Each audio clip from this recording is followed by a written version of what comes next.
জিয়া পরিষদকে রাজনৈতিক সংগঠন হিসেবে নয়, গবেষণা প্রতিষ্ঠান হিসেবে গড়ে তোলার আহ্বান জানিয়েছেন স্থানীয় সরকার, পল্লী উন্নয়ন ও সমবায় মন্ত্রী এবং বিএনপি মহাসচিব মির্জা ফখরুল ইসলাম আলমগীর। একই সঙ্গে সরকারের ভেতরে ব্যাপক অনিয়ম ও দুর্নীতির চিত্র তুলে ধরে তিনি জাতীয় ঐক্যের ডাক দিয়েছেন।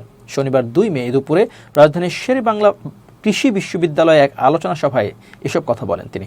জিয়া পরিষদ প্রসঙ্গে মির্জা ফখরুল বলেন, বিএনপির অনেক সহযোগী অঙ্গ সংগঠন রয়েছে, আরেকটি সহযোগী সংগঠনের দরকার নেই। আমাদের দরকার জিয়াউর রহমানের উপর গবেষণা প্রতিষ্ঠান। জিয়া পরিষদের নামে দোকান খোলা হোক, চাই না। এ ব্যাপারে সচেতন থাকতে হবে। আমার চাপে জিয়া পরিষদ কয়েকটি বই করেছে, তারা গবেষণামূলক কাজ করুক, সেটি প্রত্যাশা।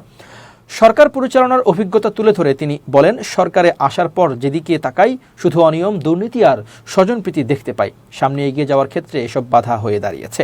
তদবির সংস্কৃতির সমালোচনা করে তিনি আরও বলেন, বাংলাদেশে নিয়ম হয়েছিল তদবির ছাড়া কাজ হয় না। এটি 15 বছর হয়েছে।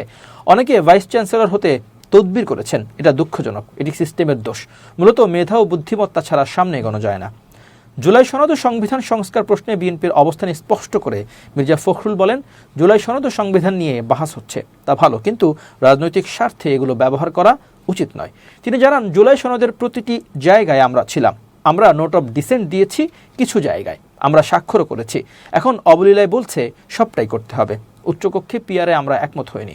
সংবিধান সংস্কার পরিষদের বিষয়েও আমরা একমত হইনি। সবকিছু সংসদে করতে হবে। সংস্কার ইস্যুতে বিএনপির বিরুদ্ধে সমালোচনার জবাবে তিনি বলেন, সামাজিক যোগাযোগ মাধ্যমে বলে বিএনপি সংস্কার মানে না, অথচ বিএনপি সংস্কারের জনক। জিয়াউর রহমান প্রথম সংস্কার এনেছিলেন। তারা মানুষকে ভুল বোঝানোর চেষ্টা করছে। জামাত এটা নিয়ে আন্দোলনও করছে। উদ্দেশ্য বাংলাদেশকে আবারও অস্থিতিশীল করা। আইনমন্ত্রী সংবিধান সংশোধনে কমিটির নাম চেয়েছেন। আশা করি দ্রুত তারা নাম দেবে।